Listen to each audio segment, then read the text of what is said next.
Section 9 offence under 2 or more इनेक्टमेंट्स।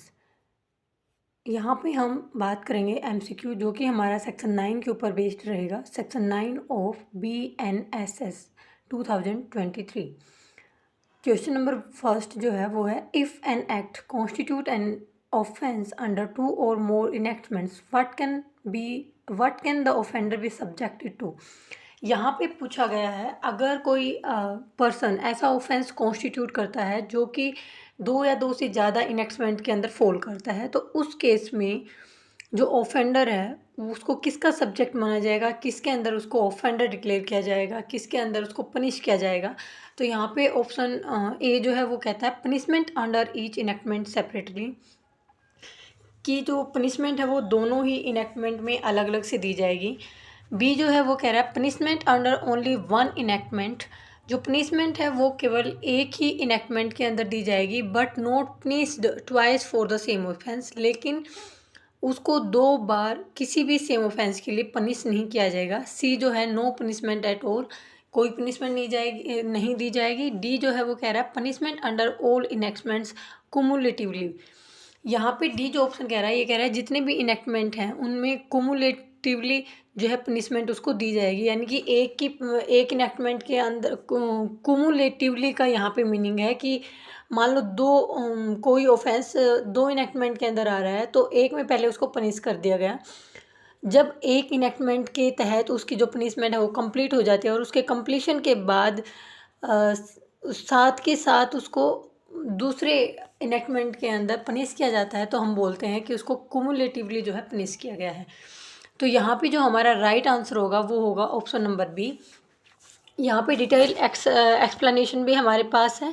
तो detail explanation में हमें क्या बताया गया है कि जो सेक्शन 9 है BNSS का, वो कहता है कि when an act constitute an offence under 2 or more enactment the offender may be prosecute under any of them but shall not be punished twice for the same offence. This align with the constitutional safeguard under Article 20 subclause 2. No person shall be prosecuted and punished for the same offence more than once. यहाँ पे section 9 जो है वो clear cut बात करता है कि अगर कोई पर्सन ऐसा ऑफेंस करता है जो कि फॉल करता है 2 और मोर इनेक्टमेंट के अंदर, तो वहाँ पे ऑफेंडर को प्रोसिक्यूट किया जाएगा किसी भी एक के तहत, लेकिन उसको पनिश नहीं किया जाएगा किसी भी सेम ऑफेंस के लिए 2 बार। और इसका सेम प्रोविज़न हमारे कॉन्स्टिट्यूशन में भी दिया हुआ है। हमारे कॉन्स्टिट्यूशन का जो आर्टिकल 20 सब क्लोज 2 है वो भी यही कहता है कि जो है no person shall be prosecuted and punished for the same offence for more than once. यहाँ पे वो जो हमारा आर्टिकल 20 सब क्लोज 2 है वो भी यही बात करता है कि किसी भी पर्सन को अगर एक बार पनिश कर दिया जाता है तो उसको उसी ऑफेंस के लिए, यानी कि सेम ऑफेंस के लिए हम एक से ज़्यादा बार पनिश नहीं कर सकते हैं। अब हम मूव करते हैं अपनी सेकंड क्वेश्चन की साइड। तो हमारा सेकंड क्वेश्चन है, ये भी हमारा सेक्शन 9 के ऊपर बेस्ड रहेगा। ये कह रहा है section 9 of BNSS embodies which of the following legal principle. तो यहाँ पे कह रहा है सेक्शन 9 के अंदर कौन सा लीगल प्रिंसिपल्स है, यानी कि वो यहाँ पे कह रखा था ना कि कोई भी जो पर्सन है उसको किसी एक ऑफेंस के लिए एक से ज़्यादा बार पनिश नहीं किया जा सकता, तो वहाँ पे वो किस प्रिंसिपल के तहत उस बात को कहता है। तो यहाँ पे ए हमारा ऑप्शन है रेस जुडिकाटा, सेकंड जो है वो डबल जेओपार्डी, सी जो है हबिस कॉर्पस, डी जो है वो नेचुरल जस्टिस है। तो यहाँ पे जो हमारा राइट आंसर होगा वो होगा ऑप्शन नंबर बी, यानी कि डबल जेओपार्डी। डबल जेओपार्डी का मतलब है जो प्रिंसिपल है उसके तहत ये है कि अगर कोई भी पर्सन किसी ऑफेंस के लिए एक बार पनिश कर दिया गया है तो उसको दोबारा उसी सेम ऑफेंस के लिए पनिश नहीं किया जा सकता। The principle of double jeopardy नेमो डब्ट बिस वक्सरी प्रो यूना एट एंडम क्वेसा, यानी कि meaning no one should be punish twice for the same offence. Now move on the third question. तो हमारा थर्ड क्वेश्चन रहेगा सेक्शन 10 के ऊपर बेस्ड, और 10 जो है सेक्शन 10 जो है वो बात करता है पावर ऑफ कोर्ट की। जिसके अंदर कोर्ट ऑर्डर करता है कंसेक्यूटिव सेंटेंसेस के लिए। When a person is convicted at one trial of one two or more offence the court में, यहाँ पे बात करता है अगर पर्सन को कन्विक्ट किया गया है एक ही ट्रायल में दो या दो से ज़्यादा ऑफेंस के लिए, तो कोर्ट क्या कर सकता है, कोर्ट के पास क्या प्रोविज़न होते हैं कि उसको किस तरीके से पनिश किया जाए या उसकी सज़ा को उसको कैसे उसको जो वो पनिशमेंट है उस पर अप्लाई की जाए। तो यहाँ पे जो फर्स्ट ऑप्शन है award one single punishment for all, कि उसको एक ही पनिशमेंट दे दो भाई सभी मिला के। Sentence him to imprisonment for each offence to run consecutively or concurrently, ये कह रहा है कि उसको जो इम्प्रिजनमेंट की सज़ा है हर एक ऑफेंस के लिए या तो कंजिक्यूटिवली या कंकरेंटली जो है वो रन हो जाएंगी। कंजिक्यूटिवली तो होता है कि भाई एक ऑफेंस में सज़ा पूरी हुई दूसरे में, और कंकरेंटली का मतलब है दोनों एक ही साथ पैरेलल चल जाएं। जैसे मान लो एक को दो ऑफेंस में सज़ा हुई, एक में 6 महीने की हुई, एक में 4 महीने की हुई, तो वो लगातार 6 महीने जेल में रहा, तो उससे जो दोनों पनिशमेंट थी वो कंकरेंटली चली। और कंजिक्यूटिवली में वो 9 महीने पनिशमेंट 3 मंथ अलग से और 6 मंथ अलग से, यानी कि टोटल 9 मंथ मिला के वो जेल में रहेगा या उसको 6 महीने की 9 मंथ की जो है सज़ा दी जाएगी।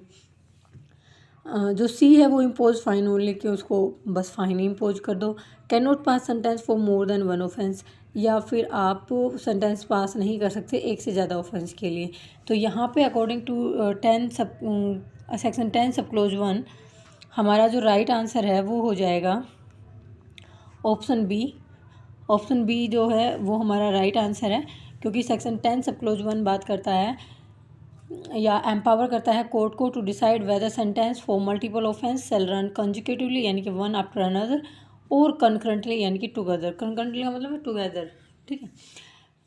यहाँ पे मैंने एग्जांपल बताया था ना अपने कि एक पर्सन को एक दो ऑफेंस के लिए सज़ा हुई, एक में 3 मंथ की, एक में 6 मंथ की। वो 6 मंथ तक लगातार जेल में रहा और माना गया कि उसने दोनों ही जो ऑफेंस थे उनकी सज़ा काट ली। तो यहाँ पे जो सज़ा है वो कंकरेंटली रन हुई, और कंजिक्यूटिव में क्या होगा, वो पहले 6 मंथ की सज़ा काटेगा फिर more than 3 for another offence. So we can say this sentence run consecutively यानी कि वन आफ्टर अनदर, ठीक है। Now move on the fourth question. जो हमारा फोर्थ क्वेश्चन है वो कह रहा है what is the maximum limit of consecutive sentences of imprisonment under section 10। Section 10 के अंदर जो हमारी कंजिक्यूटिव सेंटेंसेस हैं उनकी मैक्सिमम लिमिट क्या होगी। फर्स्ट है it can exceed the maximum punishment for a single offence, यानी कि किसी भी एक ऑफेंस की जो मैक्सिमम लिमिट है हम वहाँ तक उसको एक्सीड कर सकते हैं। It can not exceed 20 years of imprisonment, या फिर ये जो 20 साल की सज़ा है उससे ज़्यादा नहीं हो सकती। It can extend up life imprisonment, या फिर हम इसको लाइफ इम्प्रिजनमेंट तक एक्सटेंड कर सकते हैं। नो लिमिट स्पेसिफाइड, या फिर कोई भी लिमिट स्पेसिफाइड नहीं है। तो यहाँ पे जो हमारा सेक्शन 10 सब क्लोज 2 है वो बात करता है। तो यहाँ पे सेक्शन हमारा आंसर हो जाएगा ऑप्शन नंबर बी। बी जो राइट आंसर। जो हमारा सेक्शन का सब क्लोज 2 है, 10 का सब क्लोज 2 है, वो बात करता है इस रिगार्डिंग में कि जो एग्रीगेट पनिशमेंट है shall not exceed 20 years and it must exceed the not exceed the maximum limit the court competent to, यानी कि 20 साल से ज़्यादा तो हो ही नहीं सकती। उसके साथ साथ क्या है कि वो जो है जो कोर्ट उसको पनिश करने के लिए लायबल है ना, उसकी जो मैक्सिमम लिमिट है उससे ज़्यादा भी नहीं, एक्सीड भी नहीं कर सकता कोर्ट, ठीक है। अब हम मूव करते हैं अपने फिफ्थ क्वेश्चन पे। फिफ्थ क्वेश्चन कह रहा है if a person is sentenced to imprisonment in default of payment of fine along with substantive imprisonment, such imprisonment run concurrently, run consecutively unless ordered otherwise, is exempted, is illegal। यहाँ पे कह रहा है कि कोई भी पर्सन है उसको सेंटेंस दी जा रही है इम्प्रिजनमेंट की, क्यों दी जा रही है? क्योंकि उसने फ़ाइन नहीं भरा, in case of default of payment of fine, और उस फ़ाइन के साथ साथ उसको कुछ सज़ा भी थी। तो यहाँ पे जो इम्प्रिजनमेंट होगी वो क्या होगी, कैसे होगी, यानी कि कंकरेंटली रन करेगी, कंजिक्यूटिवली रन करेगी, या फिर एग्जम्प्ट कर दिया जाएगा, या फिर इलीगल होगा क्या? तो यहाँ पे जो हमारा सेक्शन 10 सब क्लोज 3 है वो क्लैरिफाई करता है कि अगर कोई पर्सन को अगर सज़ा भी हो रखी है और फ़ाइन भी हो रखा है, और वो फ़ाइन भरने में फ़ाइन नहीं भरता है, तो उस केस में जो उसकी सज़ा होगी वो कंजिक्यूटिवली रन करेगी, यानी कि वन आफ्टर अनदर जो है वो रन करेगी। अब हम मूव करते हैं 6th क्वेश्चन के ऊपर। जो हमारा 6th क्वेश्चन है वो रहेगा सेक्शन 11 के बेस्ड, और सेक्शन 11 जो बात करता है वो करता है मोड ऑफ कन्फरिंग पावर्स।